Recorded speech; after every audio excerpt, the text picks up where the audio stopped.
식구 여러분, 안녕하십니까? 오늘의 생활원리 시간은 만민을 위해 죽을 수 있는 자리에 나가면 하늘이 동정한다. 그리고 생명의 말씀 시간에는 하늘이 나를 사랑하지 않을래 않을 수 없는 인연에 대한 그런 내용을 가지고 말씀을 드리고자 합니다. 생활원리에서는 현세가 말세라는 내용을 가지고 지금까지 다뤄 나오고 있습니다. 이 말세 때는 말세라고 하는 절박감에서 벗어날 수 없다. 이런 이제 말씀을 하고 있습니다. 그것은 뭐냐면 현세는 현재 우리가 살고 있는 이 세상은 말세이기 때문에 늘 주님께서 오신다는 절박감에서 벗어날 수 없다는 이야기인 것입니다.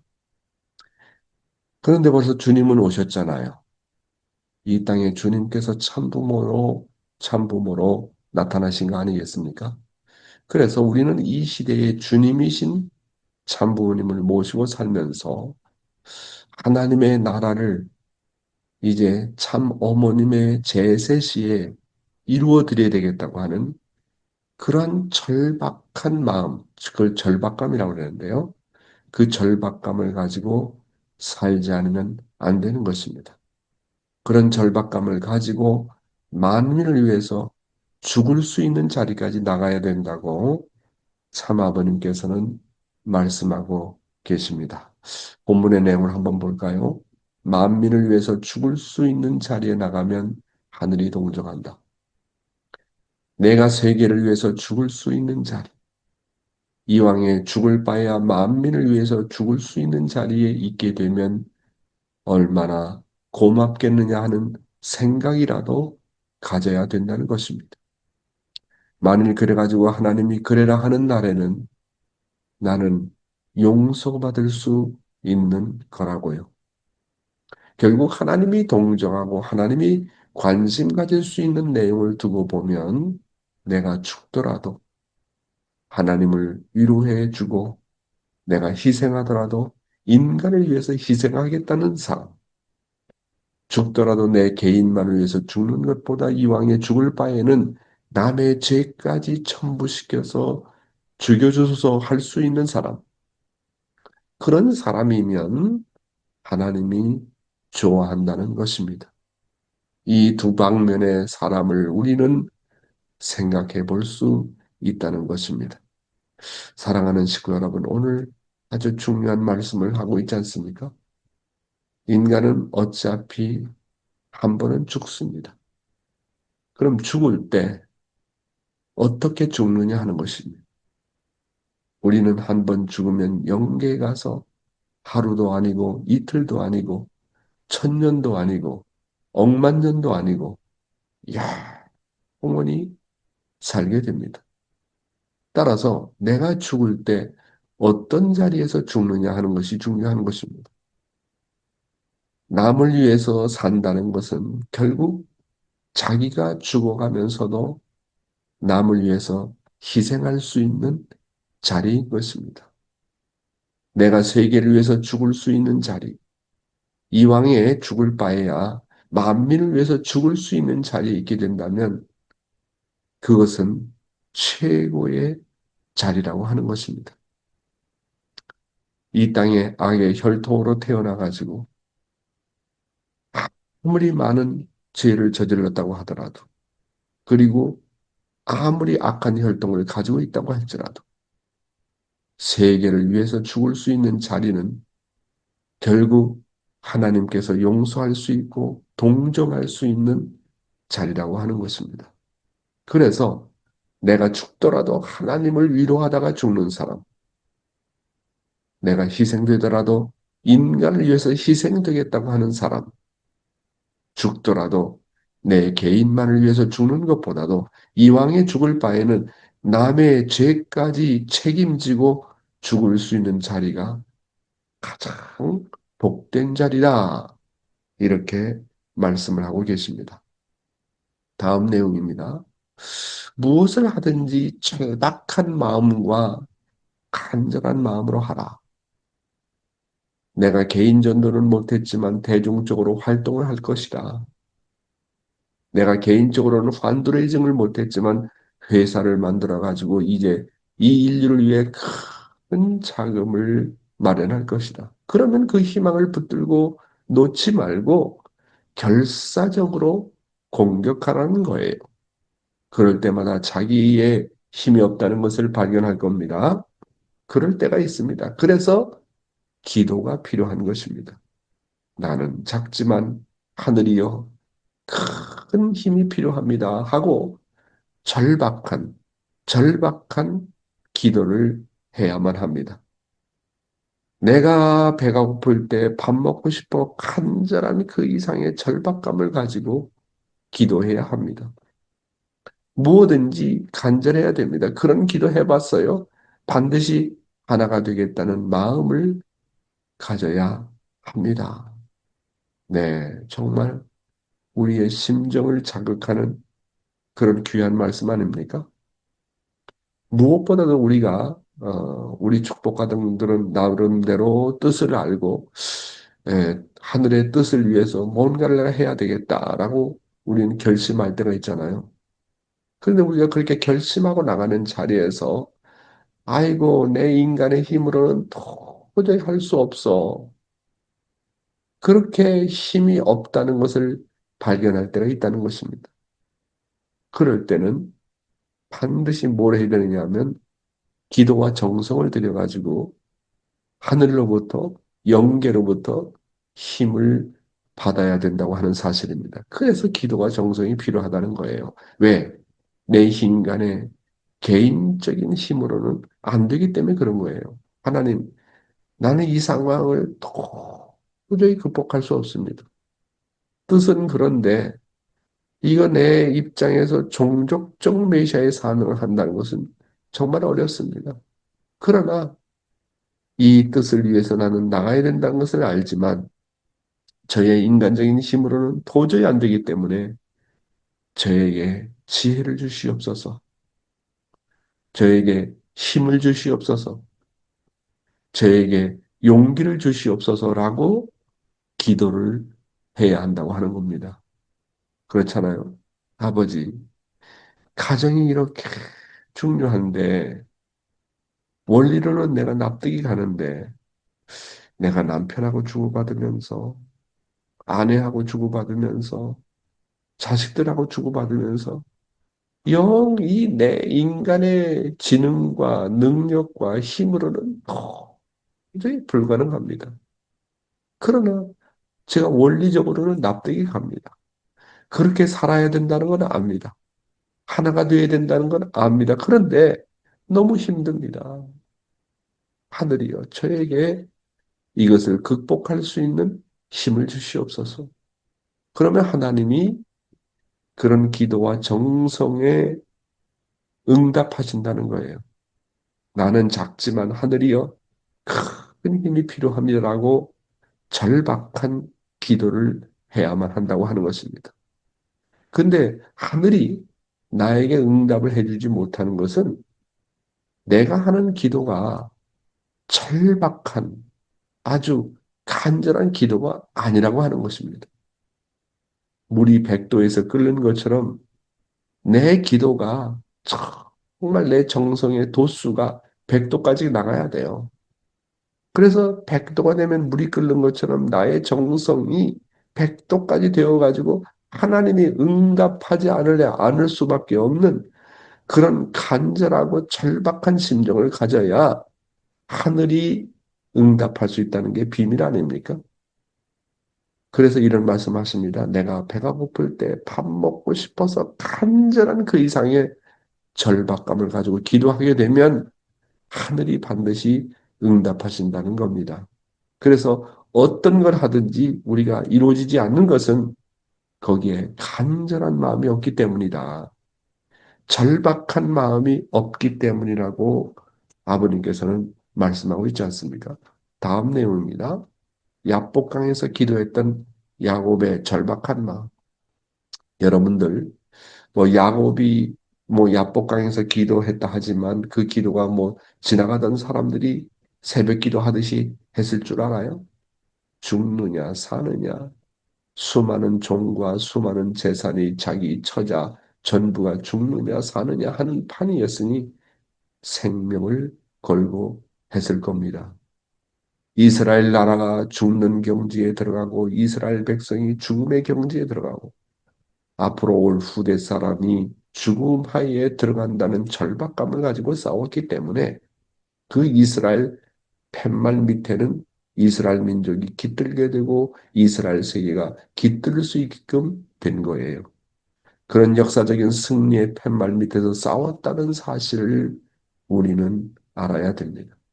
그러한 관념과 그러한 신념을 가지고 싸워서 이겼기 때문에 세계적인 이스라엘이라는 축복을 받았지. 조그맣게 생각해가지고 길가에서 지나가다가 하는 싸움에서 이겼다면 무슨 축복이겠어요? 그래야 될 거 아니에요? 사랑하는 식구 여러분.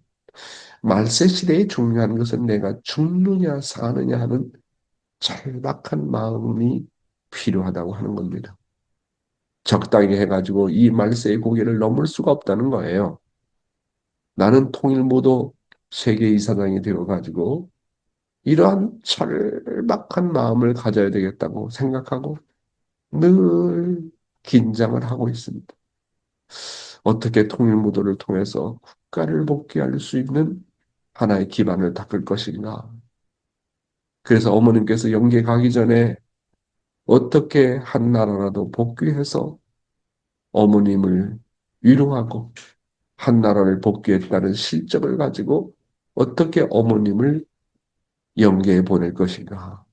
그런 생각을 하게 될 때 늘 제 마음은 긴박하고 절박하고 간절한 마음이 솟아납니다.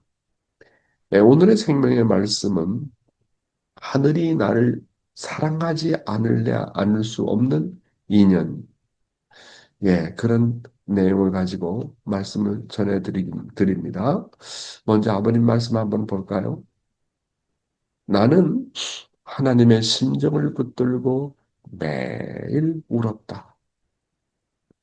선생님은 자신의 일 때문에 울어보지는 않았지만 하나님의 심정을 붙들고 날마다 울었습니다. 하나님의 심정을 위로해드리고 하늘 회원해드리겠다고 하루에도 수백 번 다짐하고 기도했습니다. 야, 정말 엄청난 말씀 아닙니까? 여러분, 여러분은 하나님을 위해서 솔직히 울어본 적이 있습니까? 아담과 해와는 타락한 이후 자신들의 잘못을 깨우치고 지난 날을 돌아보며 하나님께 죄인 중에 죄인이라는 걸 깨닫고 하늘의 서러운 입장을 생각하면서 통곡해 본 적이 있었을까요? 노아가 하나님의 명령에 순종하면서 왜 노아를 하나님이 그렇게 내몰았는지 하나님의 섭리와 심정을 놓고 울어본 적이 있었을까요? 아브라함이 이삭을 제물로 바치면서 그런 명령을 하실 수밖에 없는 하나님의 서러운 심정을 놓고 울어본 적이 있었을까요? 이삭이 아브라함에게 순종하면서 하나님의 입장을 놓고 통곡해 본 적이 있었을까요? 야곱이 21년간 하란의 고난의 노정을 거치면서 자신을 그런 길로 내보낼 수밖에 없는 서러운 하나님의 심정을 느껴본 적이 있었을까요? 요셉은 자기의 부모와 자기의 동생을 만나 대성통곡했다는 기록은 있지만 하나님을 위해서 울었다는 기록은 없습니다. 오직 성경에 하나님과 이스라엘의 운명을 놓고 우신 분은 예수가 처음이었습니다. 모두가 인간의 불쌍한 사정을 놓고 울었어도 하나님의 심정과 사정을 놓고 일생을 거쳐서 하나님을 위해서 운 사람은 오직 참부모님밖에 안 계십니다. 여러분, 내게 솔직히 물어봅시다. 여러분은 하나님을 위해서 울어본 적 있나요? 많은 기독교인들이 예수의 십자가를 놓고 운 적은 있어도 십자가에 죽어가는 예수를 바라보시면서 우시는 하나님의 서러운 심정을 놓고 울어본 사람은 아마 거의 없었을 것입니다. 성경에 애통해하는 자는 복이 있나니 저희가 위로를 받을 것이라고 했습니다. 여러분은 어떨지 모르지만 이것이 저희 신앙생활에 있어서의 마지막 과제입니다. 자기 자신이 당한 슬픔보다 부모의 슬픔을 더 슬퍼하고 눈물을 흘린다면 그는 틀림없이 효자가 되고 상속자가 될 것입니다. 어떻게 참 아버님처럼 하나님의 슬픈 심정을 놓고 매일 울 수가 있겠습니까? 참 아버님은 완전히 하나님과 일체가 되신 분입니다. 어떻게 참 아버님처럼 하나님의 심정을 위로해드리겠다고 하루에도 수백 번 다짐을 할 수 있겠습니까? 참 부모님의 심정의 기준과 우리의 기준이 얼마나 다른지 생각해 보아야 하겠습니다. 이것이 바로 하나님과 나 사이의 심정의 거리다. 이렇게 볼 수가 있겠습니다. 다음 내용입니다. 하늘이 나를 사랑하지 않을 수 없는 인연. 아버님은 저희들이 외로울 때마다 언제나 먼저 찾아주셨고, 슬플 때마다 먼저 눈물을 흘리시면서 위로해 주셨습니다. 그것은 당신이 사랑하지 않을 수 없는 인연을 붙들고 있는 아들과 딸이 있기 때문인 줄 알고 있습니다. 당신의 그 은사는 세상에 그 무엇을 주고도 바꿀 수 없는 고귀한 가치라는 것을 알고 있습니다. 그렇기 때문에 저희는 여호와의 몸이 될지라도 매를 맞아 피를 토해서 쓰러질 망정 당신을 염려하실까봐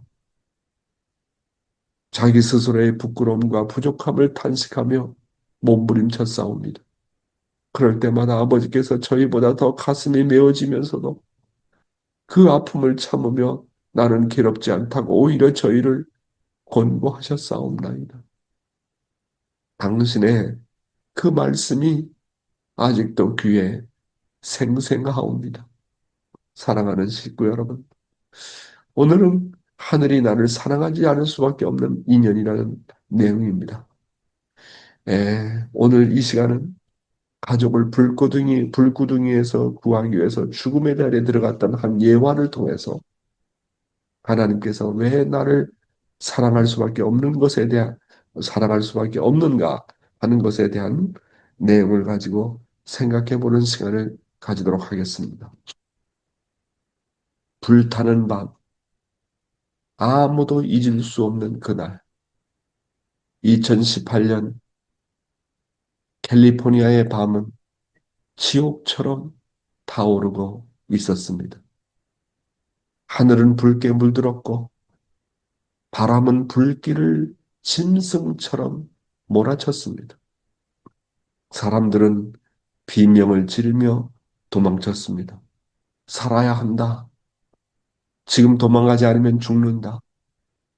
그날 한 평범한 가정도 그 불길 속에 있었습니다.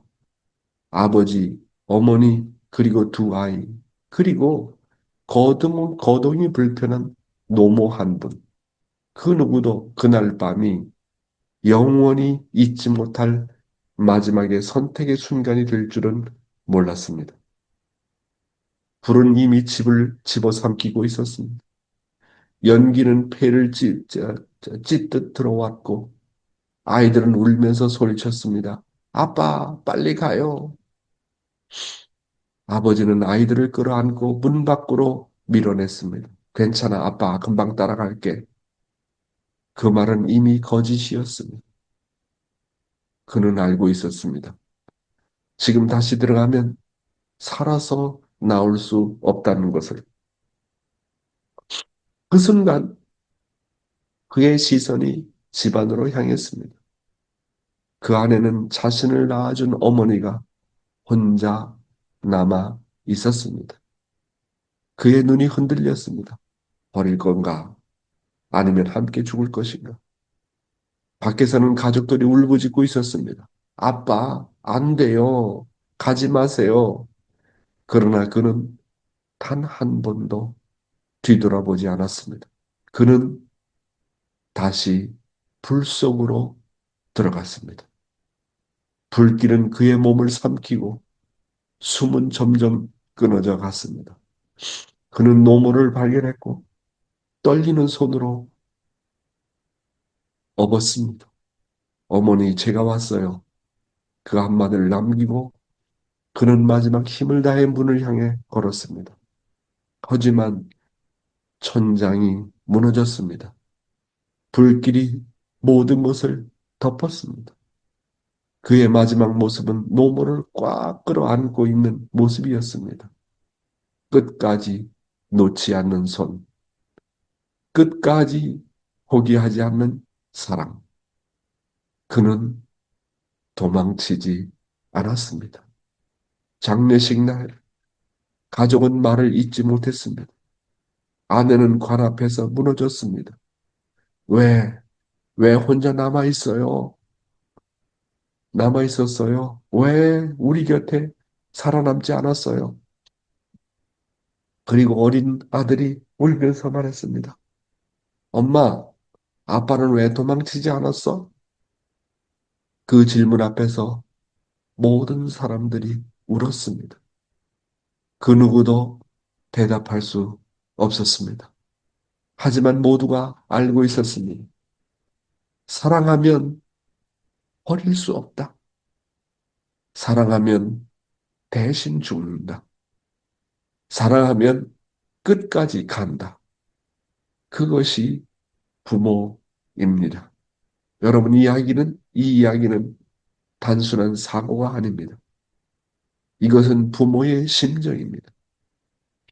문선명 총재님께서 말씀하신 것처럼 하나님은 사랑하지 않으려 않을 수 없는 부모이십니다. 그렇다면 생각해 봅시다. 타락한 인간 세상은 지금도 불타는 집과 같습니다. 죄로 불타고 욕망으로 타고 상처로 불타고 있습니다. 그 속에서 하나님은 무엇을 하고 계실까요? 밖에서 그냥 바라보고만 계실까요? 아닙니다. 하나님은 지금도 그 불 속에 들어가 계십니다. 타락한 인간을 버리지 못해서 끝까지 안고 나오기 위해서. 그러나 우리는 그런 하나님의 심정을 알고 있습니까? 그런 하나님의 눈물을 느껴본 적이 있습니까? 참 아버님께서는 그 하나님의 심정을 붙들고 평생을 울며 사셨습니다. 이제 우리에게 남은 질문을 하는 하나입니다. 나는 그런 하나님을 위해서 울어본 적이 있는가? 나는 그 불 속으로 들어갈 수가 있는가? 여러분, 부모는요, 끝까지 포기하지 않습니다. 하나님도 인간의 부모 중에 부모이기 때문에 끝까지 포기하지 않으십니다. 그러면 우리는 그런 사랑 앞에 단 한 번이라도 울어보았습니까? 네, 정말 이 예화가 주는 정말 큰 감동이 있지 않습니까? 아버님 말씀으로 들어가 보겠습니다. 하나님이 나를 사랑하지 않을 수 없는 인연이 있다는 거. 내가 고생하고 제일 어려운 자리에서 불평하는 것이 아니라 오히려 하나님을 위로하게 되면 하나님께서 꼼짝을 못하신다고 말씀하십니다. 아버님은 저희들이 외로울 때마다 언제나 먼저 찾아주셨고 슬플 때마다 먼저 눈물을 흘리면서 위로해 주셨다고 아버님은 말씀하십니다. 그것은 하나님 당신께서 사랑하지 않을래 않을 수 없는 인연을 붙들고 있는 아들과 딸이 있기 때문입니다. 하나님은 인간 앞에 영원한 부모라는 숙명을 가지고 있기 때문에 어떠한 상황에서도 인간을 사랑하지 않을래야 않을 수 없다고 하는 것입니다. 하늘 부모님이 하나님이 그런 부모라는 것을 우리 인간들이 안다면 얼마나 통곡이 나오겠습니까? 하나님이 나를 이렇게 사랑했구나. 오늘 이 한 자리에서도 나를 사랑하기 위해서 얼마나 정말 영적인 주파를 나에게 보내시고 돌아오라고 하실까 하는 생각을 하게 됩니다. 결국 우리는 인생 노정에 있어서 그러한 부모이신 하나님을 얼마나 만나고 그런 심정을 얼마나 우리는 체험하면서 사느냐가 하나의 중요한 과제로 남아진다고 보는 것입니다. 오늘 말씀은 여기에서 마치겠습니다. 감사합니다.